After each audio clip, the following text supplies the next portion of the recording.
Alors, ceci me permet de passer à un sujet qui m'est cher et qui, peut-être au risque de surprendre, mérite quand même d'être posé sur la table. Il s'agit du livre blanc, qui normalement est un livre blanc qui fixe la doctrine de l'État en matière militaire. Eh bien, depuis maintenant quelques années, M. Sarkozy, sous l'influence de qui vous savez, c'est-à-dire sous l'influence des néoconservateurs américains, mais aussi sous l'influence des milieux européistes, a décidé de transformer ce livre blanc sur la défense nationale, qui fixe normalement le cadre de la réflexion stratégique française en matière militaire, en un livre blanc sur la défense et la sécurité nationale. Et sécurité nationale, c'est-à-dire comme si nous avions un ennemi de l'intérieur. Il y a un ennemi de l'intérieur. C'est ça. On mélange les gens entre la défense nationale et des affaires qui sont des affaires de police. En République, on différencie ce qui est la défense vis-à-vis des agressions étrangères et puis la police interne. Alors que là, on assiste à un curieux et malsain mélange des genres, d'ailleurs totalement avalisé par le président de la République, puisqu'il a lui-même signé ce document, en tout cas son introduction. Et je voudrais attirer devant vous votre attention sur le résumé de ce livre blanc que vous trouverez sur Internet et sur le site du ministère de la Défense. Et qu'est-ce qu'on lit dans ces grandes lignes du livre blanc? C'est la première page. Première page, premier paragraphe. On y lit ceci, que donc il y a eu la mondialisation, et on y lit, vous voyez, c'est 1, 2, 3, 4, 5, 6, 7, 8, 9, c'est à la 10e ligne du document, du résumé. La France et l'Europe sont dans une situation de plus grande vulnérabilité directe. Le terrorisme se réclamant du djihadisme les vise explicitement. C'est-à-dire que pour la première fois, en tout cas de l'époque moderne, il y avait un grand principe du temps du général de Gaulle, c'est que la doctrine militaire française était, pour reprendre la terminologie latine, erga omnes, c'est-à-dire contre tous.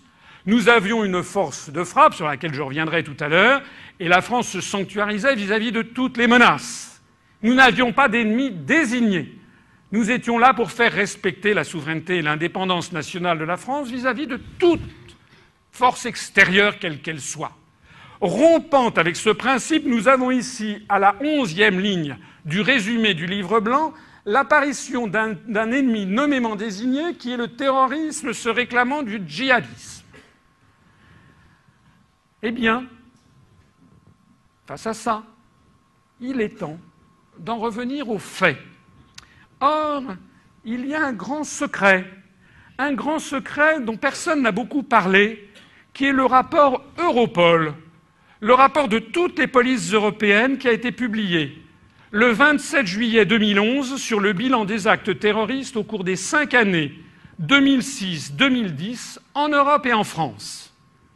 Il y a eu un article dans Libération, un peu gêné aux entournures, qui a dit « En Europe, les actes terroristes islamistes sont rares ». En effet. Nous allons voir un peu de quoi il retourne. Voici ce qu'a révélé, ce n'est pas moi qui le dis, ce sont les rapports officiels de toutes les polices d'Europe. Nous avons à gauche les personnes suspectées des attaques terroristes. Il s'agit des suspects. De toutes les attaques terroristes à travers toute l'Union européenne sur les 5 années 2006-2010, en fonction des incriminations. 2,7% on a suspecté dans 2,7% des cas qu'il s'agissait d'attentats venus de l'extrême droite. Dans 7,8% des cas qu'il s'agissait d'attentats venus de l'extrême gauche. Dans 62% de cas du fait qu'il s'agissait d'attentats dus à des séparatismes régionaux. Dans 2,1% des cas, ce que l'on appelle pudiquement divers, c'est-à-dire en fait des systèmes mafieux du racket organisé par la mafia, la 'ndrangheta calabraise, la Camorra napolitaine, et puis toutes les mafias qu'il n'y a pas qu'en Italie.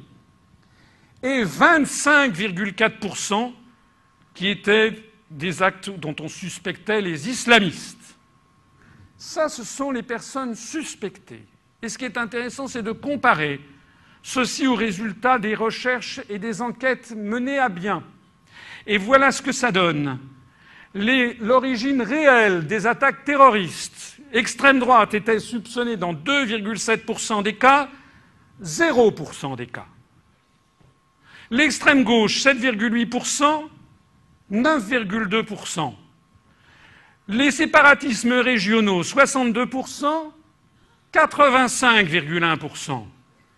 Les divers et mafias, 2,1, 4,6%. Les islamistes, 1 cas sur 4, 25,4%, 0,4%.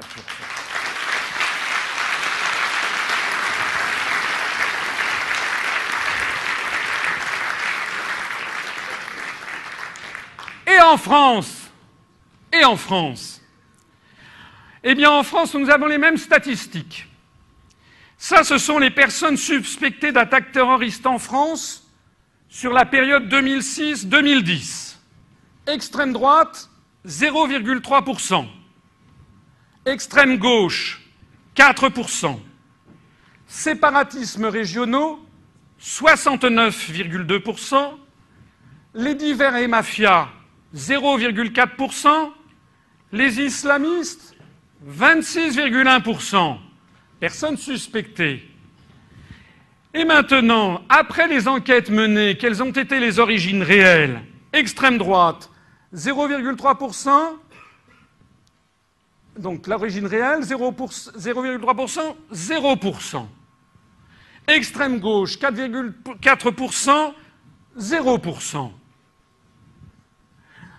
Séparatismes régionaux, 69,2% suspectés, 95,4%. Divers, 0,4%, 4,6%. Islamistes, 26,1%, 0%.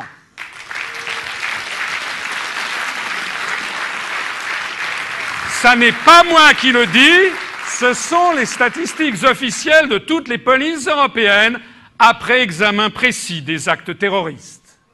En d'autres termes, au cours des 5 dernières années, 100% des nombreuses attaques terroristes en France ont été dues à des mouvements séparatistes, pour 95% d'entre elles, et à des attentats mafieux pour 5%.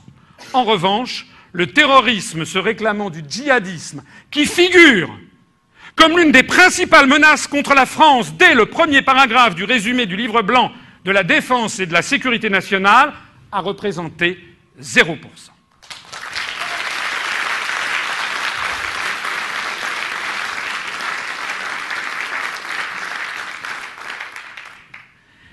Alors ces attentats, ça c'est du terrorisme au Pays basque, espagnol et français.